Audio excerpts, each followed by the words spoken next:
Un poco, que hayan almorzado y voy a dar inicio entonces a esta audiencia solicitada por el Estado de México, agradeciendo la presencia de los representantes del ilustre Estado de México y también de las organizaciones de la sociedad civil de México que nos acompañan. Muchas gracias. El tema de la audiencia es prioridades en materia de derechos humanos y armonización legislativa en México. Voy a dar la palabra por media hora a los representantes del Estado de México. Muchas gracias, Presidenta. Bueno, pues básicamente primero presentar a la delegación.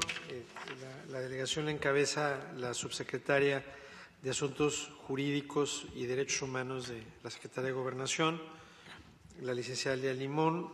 Está también con nosotros el maestro Juan Carlos Gutiérrez Contreras, quien es titular de la Unidad de Promoción y Defensa de los Derechos Humanos.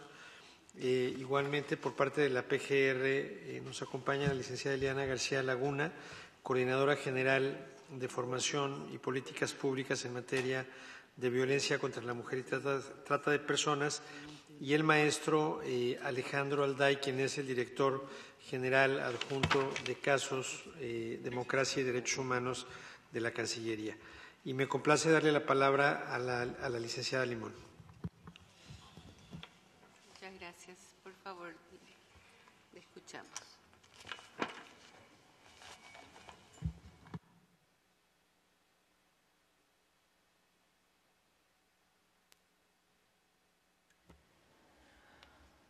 Honorable Comisión Interamericana de Derechos Humanos, estimadas señoras comisionadas,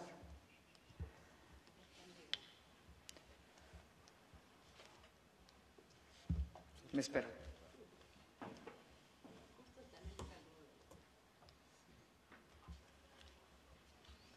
Señor relator para México, distinguidos representantes de las organizaciones de la sociedad civil, señoras y señores.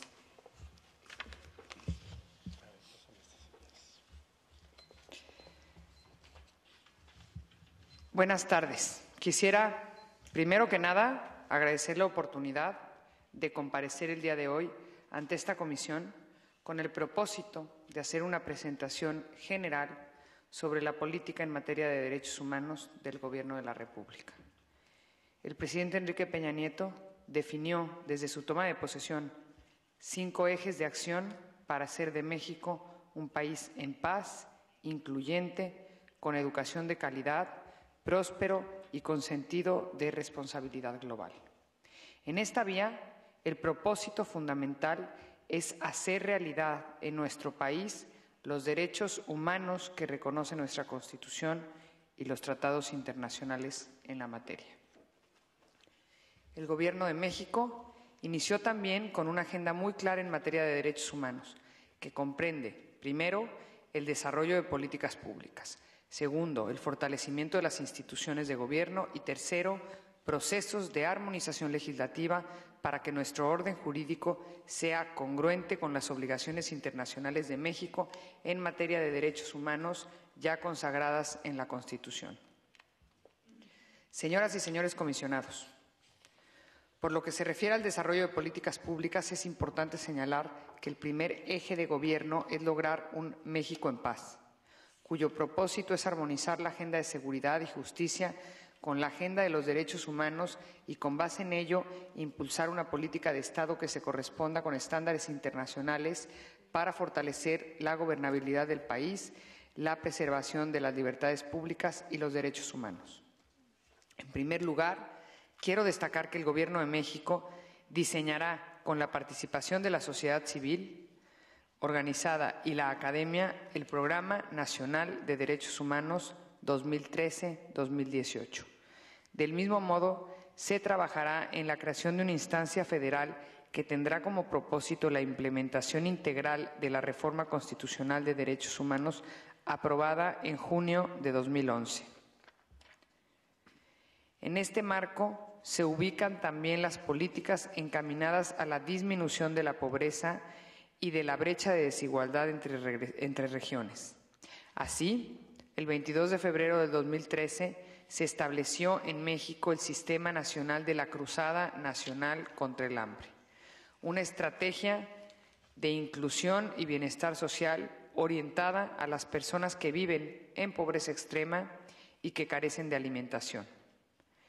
El presupuesto destinado por parte de la Federación a esta estrategia beneficiará a más de 7.4 millones de mexicanos en pobreza y pobreza extrema a nivel nacional. El sistema, acorde con el Pacto Internacional de Derechos Económicos, Sociales y Culturales, es, sin duda, una de las iniciativas de mayor contenido social del Gobierno de la República que implica un cambio estructural en materia del combate a la pobreza. Por otro lado, esta comisión dispone ya de información sobre los pueblos indígenas. En México existen cerca de 54 pueblos indígenas que representan alrededor del 10% de la población del país. En virtud de ello, el pasado 13 de febrero se creó la Comisión para el Diálogo con los Pueblos Indígenas de México con el objeto de atender sus necesidades y, muy particularmente, reforzar sus derechos a la libre determinación y autonomía. En los últimos años se han presentado en México nuevos fenómenos delictivos asociados a la violencia. En este contexto, el Gobierno de la República reconoce la urgencia de atender el problema de las desapariciones en el país. Por ello, una prioridad de la presente Administración será instrumentar una política pública integral en materia de personas no localizadas, ausentes o desaparecidas o también extraviadas, que contemple protocolos de búsqueda y localización. Informo a esta comisión que hemos avanzado en esta dirección. El 21 de febrero del 2012, la Secretaría de Gobernación suscribió un convenio de colaboración con el Comité Internacional de la Cruz Roja que brinda asesoría técnica en este ámbito. Además, se ha logrado concretar un protocolo para el tratamiento e identificación forense, del cual con mucho gusto nos permitiremos dejarles copia, que ha sido validado a través del Consejo Nacional de Seguridad Pública. Igualmente, se está impulsando la construcción de una base de datos que incluya la información que demanda la ley del registro en el Registro Nacional de Datos de Personas Desaparecidas y que será fuente de la conformación del Registro Nacional de Víctimas. El presidente de la República ha reconocido que la situación de violencia e inseguridad que ha vivido el país en los últimos años presenta desafíos urgentes para recuperar la paz y la tranquilidad de las y los mexicanos. También reconoce que esta situación tiene causas multifactoriales de carácter estructural, por lo que para superar estas causas se presentó el Programa Nacional para la Prevención Social de la Violencia y la Delincuencia, que constituye una estrategia transversal de prevención para construir comunidades seguras y es, sin duda alguna, una de las estrategias fundamentales de la presente Administración. La violencia se combate atendiendo las causas económicas y sociales que la propician. Por eso, trabajar en la prevención nos es fundamental. Para implementar dicho programa, el pasado 12 de febrero del 2013 se instaló la Comisión Intersecretarial para la Prevención Social de la Violencia y la Delincuencia, integrada por 9 secretarías de Estado que actuarán con un enfoque multidisciplinario y mediante la intervención simultánea de diversos programas federales. Como parte del cambio de paradigma en materia de seguridad, quiero destacar muy particularmente que la figura del arraigo se encuentra en un profundo proceso de revisión en el que participan todos los poderes públicos y la sociedad civil. El presidente Enrique Peña Nieto instruyó al Procurador General de la República a realizar un análisis exhaustivo de esa figura, tomando como eje el respeto de los derechos procesales y los derechos humanos contenidos en nuestra Constitución. El combate a la tortura será igualmente una prioridad del Gobierno, por lo que se implementará una política de cero tolerancia, realizando todas las acciones que se requieran para lograr y prevenir y erradicar su comisión, incluyendo el fortalecimiento del marco legal en la materia.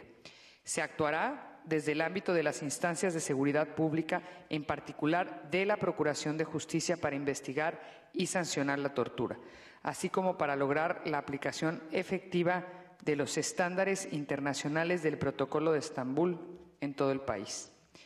El Gobierno de la República reitera el compromiso de dar cumplimiento a sus obligaciones internacionales y por ello se compromete a atender debidamente las recomendaciones formuladas por el Comité contra la Tortura de la Organización de las Naciones Unidas en su más reciente informe dirigido a México.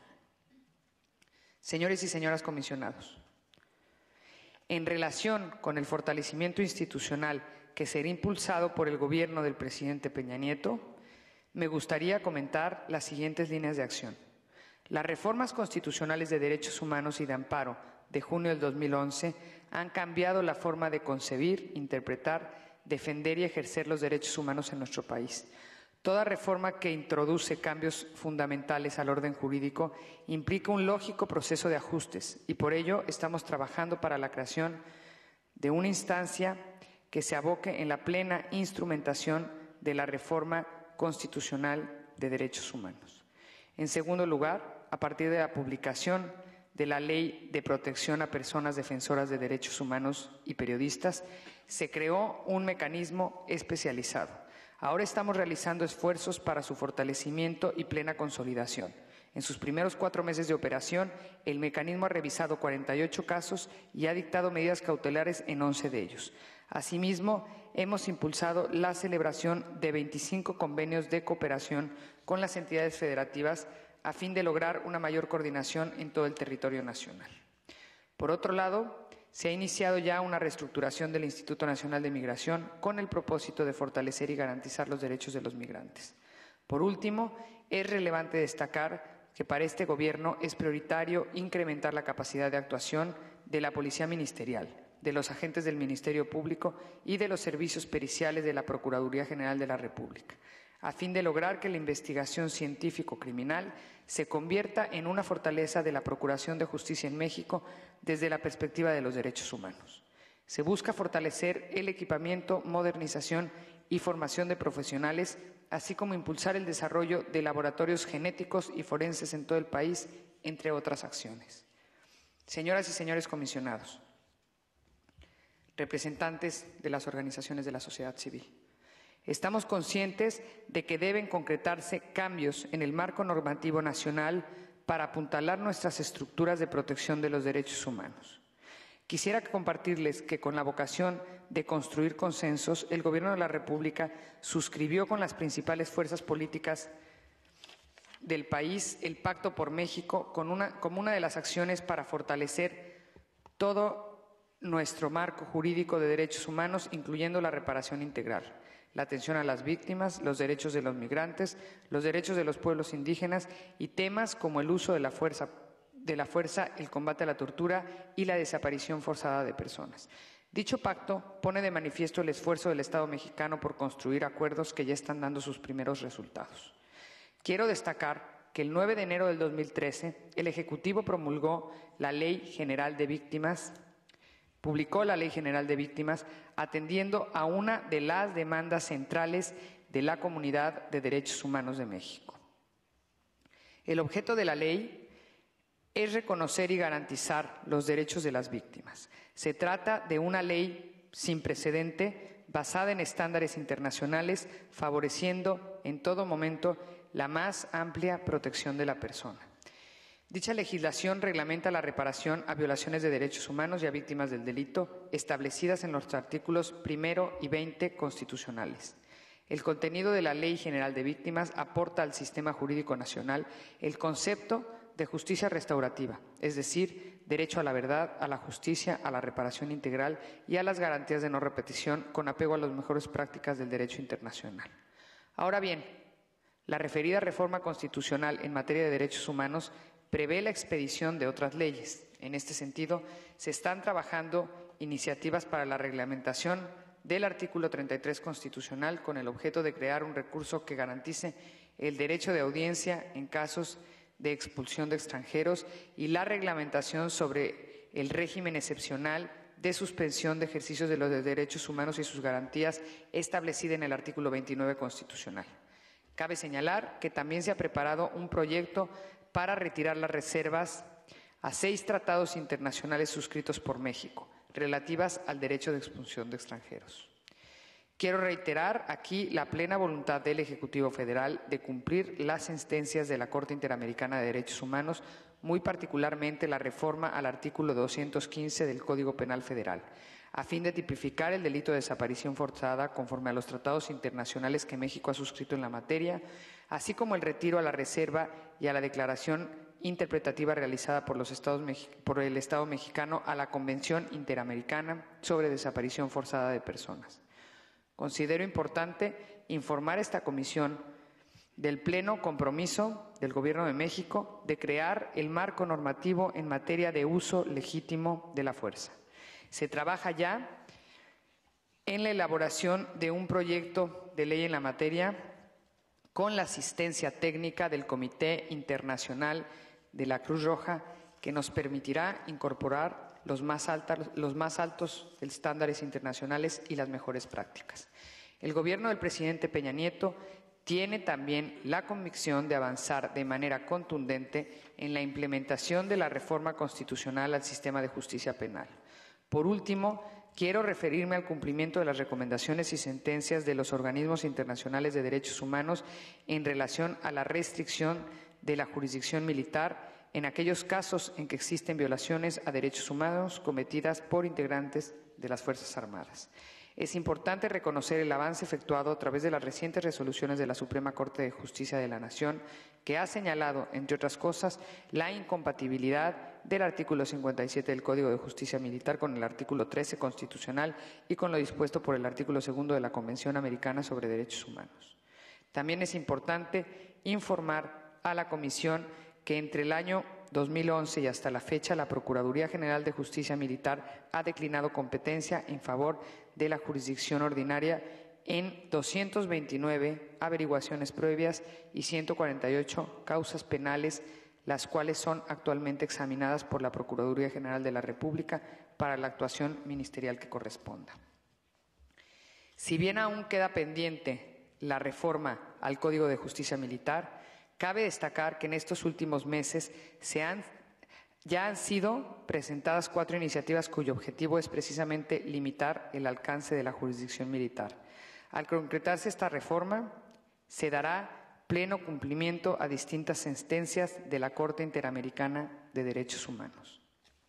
Señores y señoras, quiero informar también a esta comisión que el Estado mexicano mantendrá una política de plena apertura y colaboración con los órganos internacionales y regionales de derechos humanos. En ese contexto, el apoyo al proceso de fortalecimiento integral del Sistema Interamericano de Derechos Humanos y de cumplimiento nacional de las resoluciones de sus órganos ocupan para nosotros un papel central. Informo a la Comisión que en las próximas semanas recibiremos a los relatores especiales de la ONU sobre ejecuciones extrajudiciales y para el derecho a la alimentación. El Gobierno de México espera seguir contando con el apoyo de la Comisión Interamericana de Derechos Humanos para consolidar nuestras estructuras de protección. Señoras y señores comisionados, la gran prioridad del Gobierno de México es lograr que los derechos humanos sean una realidad. Por ello, estamos trabajando en proyectos para la implementación de todas las acciones en materia de derechos humanos que hemos expuesto ante este foro internacional. En este sentido, se compromete México a continuar realizando esfuerzos para superar los retos que enfrenta y seguir impulsando la transformación jurídico-institucional de nuestro país hacia una sociedad de derechos y hacia una sociedad en paz. Muchas gracias.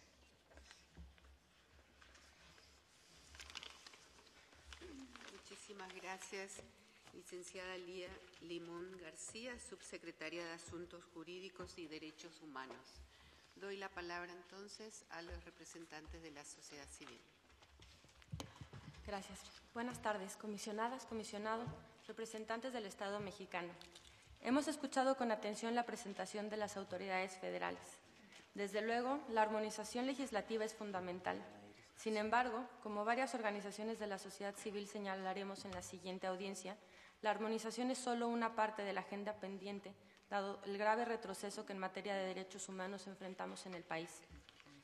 Quisiera referirme a 3 puntos particulares a partir de la presentación realizada por el Estado.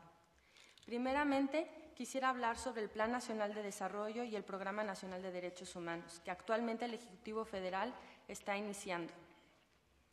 Quisiéramos presentar que esta herramienta es muy importante en materia de derechos humanos. Sin embargo, no es la primera vez que se lleva a cabo. El empaque sigue siendo el mismo y el contenido es el que nos preocupa. Quisiéramos hablar que existen ya experiencias previas para el diseño, la convocatoria y la organización de dichos instrumentos de los cuales no hemos tenido conocimiento. Priva de nueva cuenta la falta de información en las convocatorias, la falta de información respecto al diseño del programa y la metodología para el seguimiento de las recomendaciones emitidas por parte de la sociedad civil. Preocupa también el distanciamiento de lo que ocurre en los estados y la manera en la que el Ejecutivo Federal se relaciona con ellos y con las organizaciones de la sociedad civil que colaboran ahí. En segundo lugar, quisiera referirme a los espacios de diálogo con la sociedad que se han desarrollado desde hace 12 años. Primeramente se encuentra la Comisión de Política Gubernamental en materia de derechos humanos con sus respectivas subcomisiones. Para hacerlas efectivas y eficientes se requiere de una transformación profunda. Dichos espacios el Estado no se ha referido. Requiere, más allá de nuevas instituciones, de compromisos para hacerlos efectivos y en esa medida estos espacios actualmente se encuentran desgastados y solamente han sido entendidos por la sociedad civil para simular consultas y diálogo. El actual Gobierno ha continuado espacios desgastados como la subcomisión y si bien ha tenido reuniones bilaterales con las organizaciones, no termina de perfilar de qué manera se reimpulsará el diálogo con la sociedad civil. En esta medida sería importante conocer de qué manera se generan nuevas metodologías y nuevos informes que permitan que estos mecanismos sean más allá de un gobierno, sean transeccionales, recuperen experiencias pasadas y den aquellas medidas que harán eficiente el funcionamiento de las instancias gubernamentales, así como de las políticas públicas que están ahí planteadas. Gracias. Buenas tardes, señoras comisionadas, señor comisionado y el Estado. En ese mismo sentido, consideramos que en el marco legislativo, si bien ya se ha mencionado en una multiplicidad de ocasiones la reforma al artículo 1 constitucional, que obviamente establece un bloque de constitucionalidad donde los tratados internacionales forman parte integrante de nuestro orden jurídico mexicano y se establecen una serie de principios y obligaciones para el Estado, así como el deber de investigar y reparar las violaciones a derechos humanos. A menos de 2 años de que ésta se realizó, es decir, junio de 2011, encontramos también otras que hemos llamado contrarreformas a este artículo 1. En el Congreso de la Unión, dentro del Estado mexicano, existen al menos 2 iniciativas al respecto. Una que pretende reformarla, una de enero de 2013 que pretende reformar y que a la letra dice que de existir una contradicción de principios entre esa Constitución y los tratados internacionales de los que México sea parte, deberá prevalecer el texto constitucional. Otra más, del 5 de marzo de 2013, que señala básicamente que los tratados internacionales en materia de derechos humanos se consideren norma fundamental solo si complementan a la Constitución. Es decir, nuevamente está la tendencia para restar efectividad a estos instrumentos internacionales y, por supuesto, a la progresividad de los derechos humanos. También preocupa el mencionado compromiso 21, que es la creación de una instancia federal que permita dar seguimiento a la instrumentación de la reciente reciente reforma en materia de derechos humanos. Como ya decíamos, no solo existen algunas iniciativas regresistas en esta materia, sino que también consideramos que la creación de una instancia no necesariamente es la respuesta para estas reformas estructurales que se necesitan. Al respecto, en el Estado mexicano existen una serie de instancias en materia de derechos humanos, por mencionar solo algunas. La Secretaría de Relaciones Exteriores tiene una subsecretaría de Asuntos Multilaterales, existe una subsecretaría de Derechos Humanos, una unidad de Derechos Humanos, una subprocuraduría de Derechos Humanos en PGR. Sin embargo, el problema termina siendo la coordinación, la transparencia, el trabajo con organizaciones, por mencionar solo alguno de estos obstáculos. Asimismo, el Pacto por México, que establece una un listado programático de reformas en materia de derechos humanos para el fortalecimiento de esta política, dentro de las que entran la reparación del daño, algunas leyes reglamentarias, la ley de víctimas, ley sobre el uso legítimo de la fuerza, el marco legal para prevenir y sancionar la tortura, entre otras.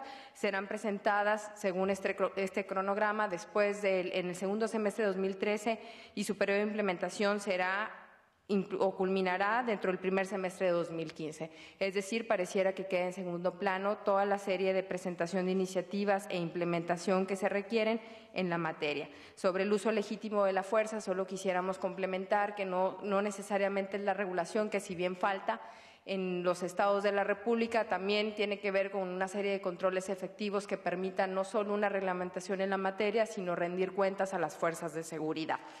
Finalmente, en materia de amparo, es muy importante señalar que la reforma del 6 de junio de 2011 establece la necesidad de adecuar este recurso para que sea efectivo de acuerdo a estándares internacionales. Sin embargo, a más de 17 meses la ley no ha sido publicada.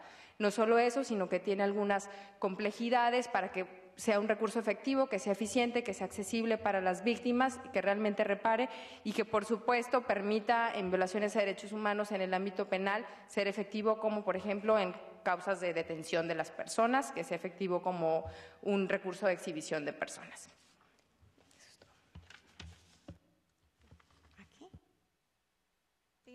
Buenas tardes, señoras comisionadas, señor comisionado, Estado. Mi nombre es Diana Iris García, soy madre de un desaparecido de nombre Daniel Cantú Iris, desaparecido el 21 de febrero de 2007 en la ciudad de Ramos Arizpe, Coahuila, México. Y así como decimos, la desaparición forzada de personas en México es una práctica del Estado desde la década de los 60 que se ha venido denunciando. Actualmente, en casi todo el territorio mexicano se han cometido desapariciones forzadas y sobre todo a partir del 2006 con la implementación de la supuesta guerra en contra de la delincuencia organizada. Me olvidé decir que soy miembro de Fundem y solo soy la voz de familias de miles de desaparecidos en nuestro país y de cientos de desaparecidos migrantes también en su trayecto por nuestro país. No existe hasta el momento un registro único que pueda presentar la magnitud del problema ni del número de desapariciones forzadas en México. Menos aún se ha reconocido cabalmente por parte del Estado la existencia de esta práctica en nuestro país. Nuestros desaparecidos no son números nada más. Tienen nombre y apellido y tenían sueños que hasta el día de hoy se han visto truncados. Y por lo tanto, la presentación del Estado mexicano de una supuesta lista solo representa un discurso mediático y no representa la gravedad y la dimensión de esta gran tragedia. Las familias que tenemos, personas y seres queridos desaparecidos forzadamente, nos enfrentamos a una serie de obstáculos. Como primero, la negativa a una denuncia antes de las 72 horas en las entidades federativas. Y sin embargo, consideramos que estas primeras horas son de vital importancia para el hallazgo y la localización de nuestros seres queridos. Sin embargo, también nos enfrentamos a la desconfianza de los servidores públicos que nos atienden y que llevan las investigaciones de nuestros casos, porque actualmente han sido procesados funcionarios públicos que llevaban a cabo las investigaciones y tenían la información confidencial de nuestros casos. Están procesados por tener nexos con grupos delictivos y otros tienen orden de aprehensión y están prófugos. Como verán ustedes, esto es una gran desconfianza y no nos acerca ni nos garantiza los derechos a la verdad y a la justicia y las respuestas a las preguntas: ¿quién lo hizo? ¿Dónde están nuestros seres queridos? ¿Y qué fue lo que pasó? La impunidad es altamente al 100% en nuestro país. No se garantiza ni se investigan los casos, ni mucho menos se ha dado con la localización de nuestros seres queridos. Continúa mi compañero.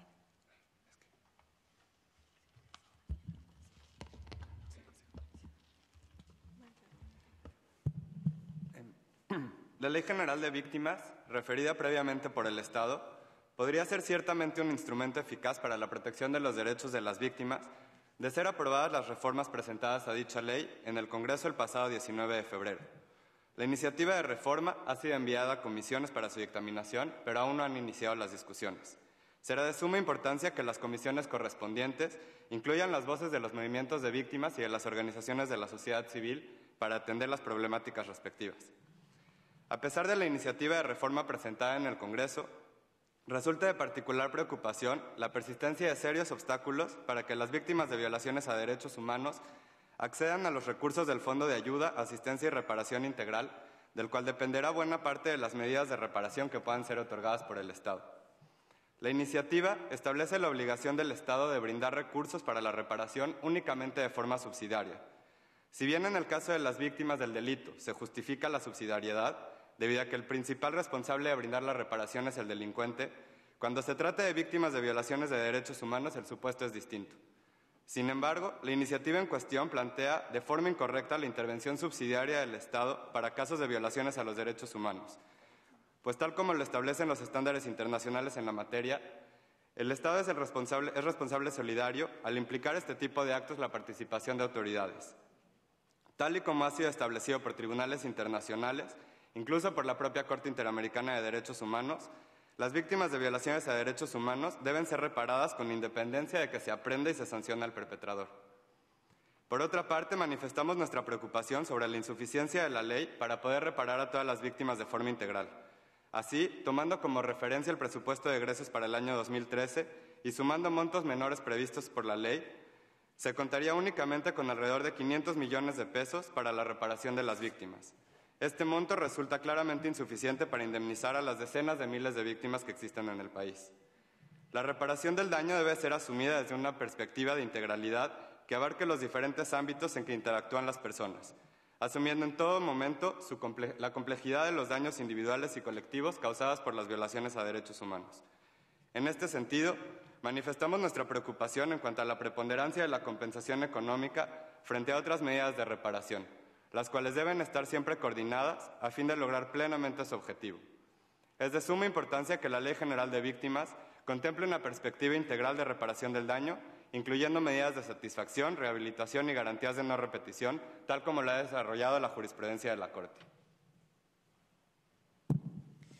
Y finalmente, por nuestra parte, una precisión sobre el tema del arraigo. Si entendí bien, la propuesta es analizar o que la PGR analice la figura del arraigo en diálogo con la sociedad civil, eso es lo que entendí. El arraigo, es decir, la facultad del Estado de detener para investigar, es una figura tan abiertamente violatoria de derechos humanos que realmente no hace falta analizarlo. Sin embargo, desde 2008, desde su constitucionalización, se ha analizado, no se ha dejado de analizar por expertos constitucionales, expertos en derecho procesal penal, internacionales, mexicanos, y por numerosos órganos de derechos humanos internacionales. Entonces, existe mucho análisis. Y las conclusiones son que el arraigo es una figura innecesaria, ya que existe la facultad de detener, ya sea en flagrancia o con orden de aprehensión o incluso en caso urgente. Es una figura sin estándares, ya que prácticamente una orden de arraigo solicitada es una orden de arraigo otorgada.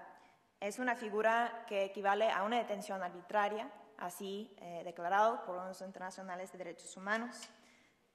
Facilita la tortura a tal grado que el Subcomité para la Prevención de la Tortura, al visitar el Centro Nacional de Arraigo, encontró que la mitad de las personas arraigadas presentaban lesiones según el propio registro oficial del lugar y la totalidad denunció tales abusos físicos y actos de tortura. Es una figura que deja a las personas indefensas, ya que el amparo no es un recurso eficaz en contra del arraigo. Y existen 9 recomendaciones internacionales, todas en el sentido de eliminar el arraigo. Conclusión, recomendación compartida, desde luego, por las organizaciones mexicanas de derechos humanos. Entonces, en materia de arraigo, si la meta es armonizar la práctica del Estado mexicano con sus obligaciones internacionales, lo que procede no es analizarlo más, sino eliminarlo. Gracias. Bueno, muchísimas gracias a las organizaciones de la sociedad civil. Doy la palabra al relator para México. ¿Bien hablarías?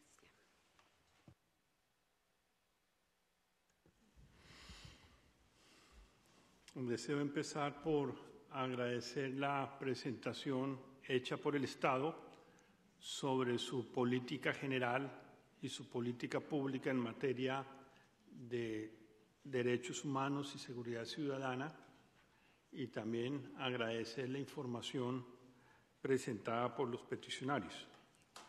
Yo voy a hacer, me voy a referir rápidamente a unos puntos y quisiera pues conocer la opinión tanto del Estado como de los peticionarios. El Estado fue el peticionario. Sí, el Estado, bueno, y las organizaciones de la sociedad civil. Ya realmente, como está uno acostumbrado a llamar a las organizaciones de la sociedad civil peticionarios, entonces a veces se incurre en impropiedades. Me parece muy importante el trabajo que ha venido adelantando el Estado de armonizar su legislación interna a sus compromisos internacionales en materia de derechos humanos. Realmente ese es, allí el Estado está cumpliendo sus compromisos internacionales y está haciendo realidad la última reforma constitucional. Sin embargo, me ha preocupado el planteamiento hecho por las organizaciones de la sociedad civil de que ya en este momento estaría en curso una medida regresiva porque se pretende es que los tratados internacionales de derechos humanos formen parte de la Constitución siempre y cuando complemente el ordenamiento interno, con lo cual pues en realidad se perdería mucho el alcance de la reforma constitucional adoptada recientemente por el Estado. Entonces me gustaría tener más claridad y más precisión sobre ese punto. En segundo lugar, nos preocupa mucho la figura del arraigo. Ya la Comisión Interamericana ha recomendado en distintas ocasiones al Estado la eliminación de esta figura jurídica y me gustaría conocer qué políticas tiene el Estado orientadas no a limitar el arraigo, sino a eliminar esta figura que es contraria a la presunción de inocencia y a las libertades personales. La desaparición forzada en México constituye un grave drama humanitario y en ese orden de ideas nos gustaría conocer qué políticas tiene el Estado para combatir la desaparición forzada y concretamente para evitar la impunidad que se está presentando en relación con la desaparición forzada. La impunidad es el mejor caldo de cultivo para la propagación de este delito y aquí llamamos la atención de la necesidad de que el Estado fortalezca sus instrumentos de investigación, de policía judicial y de justicia para prevenir y castigar ejemplarmente este grave delito que viola todos los derechos humanos. Otro punto que nos preocupa y sobre el cual no hubo una mayor alusión por parte del Estado es la situación de los migrantes, las graves violaciones a los derechos humanos de la población migrante y el grave drama humanitario en que se ha convertido el secuestro de migrantes en México. Sobre este tema no escuchamos realmente ninguna política por parte del Estado, entonces sí me parece muy importante conocer qué se está haciendo al respecto. E indudablemente en el problema del secuestro de migrantes, del problema de la desaparición forzada y en muchos graves problemas de derechos humanos en México, en alguna medida pasa por dificultades y deficiencias institucionales y estructurales en relación con la policía y especialmente con la policía de los estados y la policía municipal.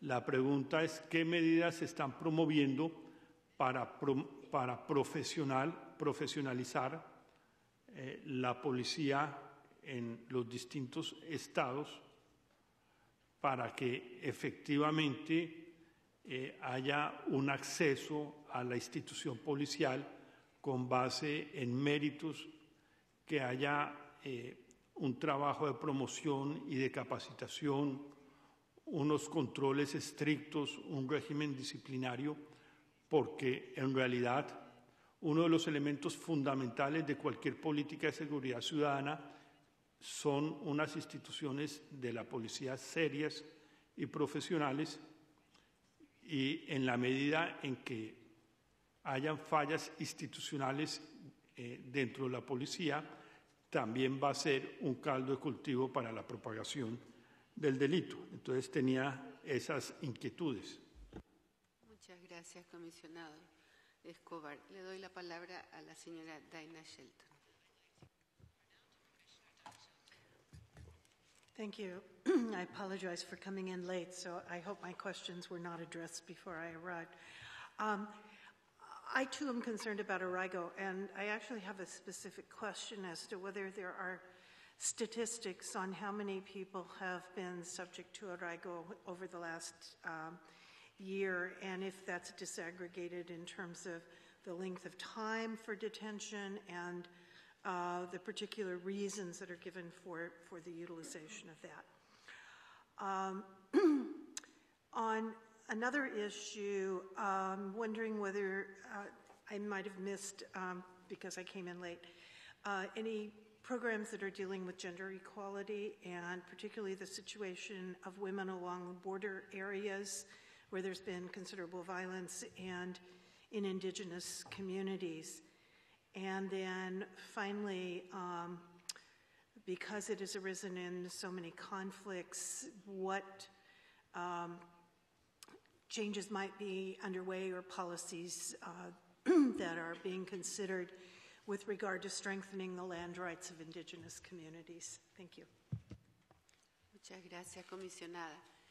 En honor a la importancia del diálogo entre la sociedad civil y el Estado, yo me voy a limitar a dar mi tiempo al Estado para que pueda responder a tantos interrogatorios que ha recibido de parte de la sociedad civil y de los comisionados. Muchas gracias por sus respuestas.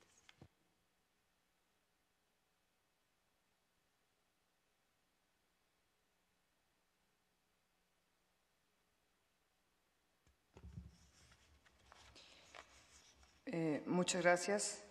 Primero, sobre el Plan Nacional de Desarrollo, quisiera reiterar el compromiso hecho público por el presidente de la República, Enrique Peña Nieto, recientemente, hace unas semanas apenas, en el arranque de la creación de este Plan Nacional de Desarrollo.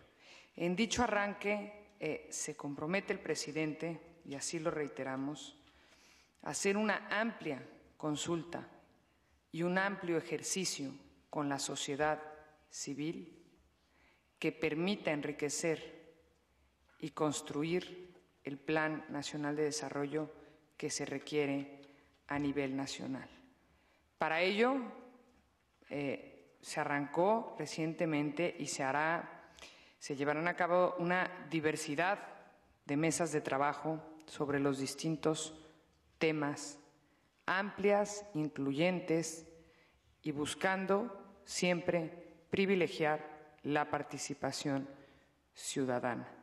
Tenemos claro, el Estado mexicano, que la sociedad civil y su participación son fundamentales para la construcción de un Plan Nacional de Desarrollo aceptado y de un Plan Nacional de Desarrollo, además, con las herramientas necesarias para impulsar el desarrollo del país, para impulsar el crecimiento del país y para garantizar la vida democrática en México. Quiero también decir que el Programa Nacional de Derechos Humanos, derivado de este Plan Nacional de Desarrollo, buscará fortalecer las políticas públicas de derechos humanos y de las instituciones encargadas de velar por su protección. Por ello, el Gobierno mexicano diseñará, y reitero, con la participación de la sociedad civil, este programa, que tiene como orientación central la implementación de reformas de la reforma constitucional del 2011 y que busca una amplia incorporación de diversas visiones, diversas voces y diversos puntos de vista a fin de que formen parte de este programa. La elaboración del programa es importante decir que ha iniciado en el sentido de que se ha elaborado una ruta crítica o se empieza a diseñar una ruta crítica para la elaboración del programa, generándose entre ellas 3 fases principales. Primero, una fase de logística que tiene que ver con la vinculación al Plan Nacional de Desarrollo y con el foro de consulta a académicos, sociedad y sociedad civil organizada. El segundo es una fase de revisión y análisis de insumos que parte de documentos base de planeación, como son el Pacto por México, los 5 grandes ejes de gobierno, los acuerdos con organizaciones nacionales y los compromisos diversos de gobierno y las 13 decisiones presidenciales que en su momento dio a conocer el presidente. También la fase de revisión y análisis incluye la elaboración de informes, recomendaciones y el tomar en cuenta las diversas sentencias y recomendaciones que han surgido de los sistemas interamericano y universal y los informes también y recomendaciones de la Comisión Nacional de Derechos Humanos y la CONAPRED.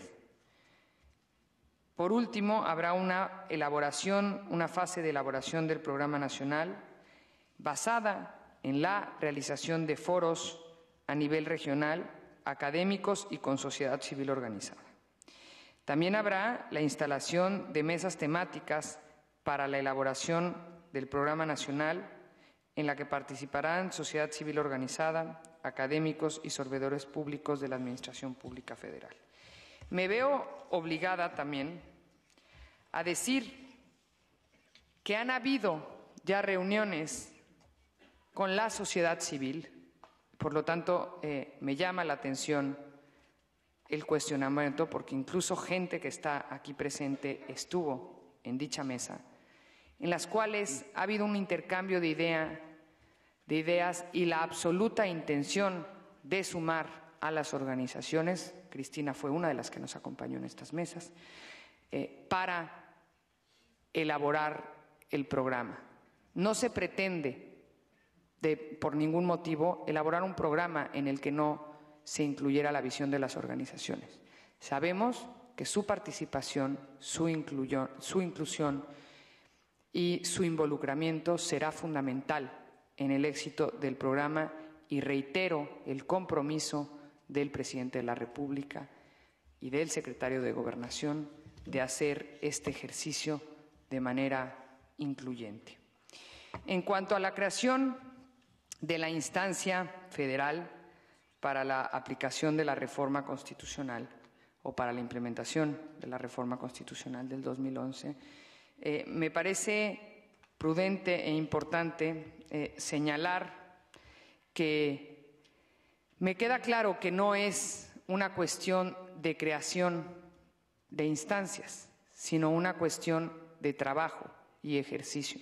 Estamos convencidos de que tendremos que trabajar en un ejercicio de vinculación intenso con las entidades federativas a fin de impulsar la armonización legislativa en los estados y, por lo tanto, el avance de la reforma del 2011. Sabemos del compromiso que se está adquiriendo, que no se basa solo en la creación de una instancia. El compromiso de fondo es avanzar en pasos concretos con los estados, con las distintas instancias como la Comisión Nacional de Derechos Humanos, porque es una de las partes fundamentales, su fortalecimiento es una de las partes fundamentales de esta reforma, y de avanzar en pasos concretos para la implementación de esta reforma. Reiteramos que, primero, el 19 de marzo habrá una reunión justo para poder comentar este tema con organizaciones que han estado interesadas en ello. Repito, una de ellas es Tlachinola, que estuvo en la reunión pasada, y justamente ahí es donde podemos y podremos recoger los elementos centrales para avanzar en la implementación de esta reforma y en lo que se debiera de trabajar en la instancia que la impulse. Nos es fundamental y claro reiterar que este espacio también es un espacio donde se buscará la coordinación y el diálogo a fin de que haya un compromiso conjunto y un esfuerzo conjunto, no solo de las instancias públicas, sino de la sociedad civil organizada, en el avance de una reforma que será benéfica para todo el país. En cuanto a las reformas que comentaban,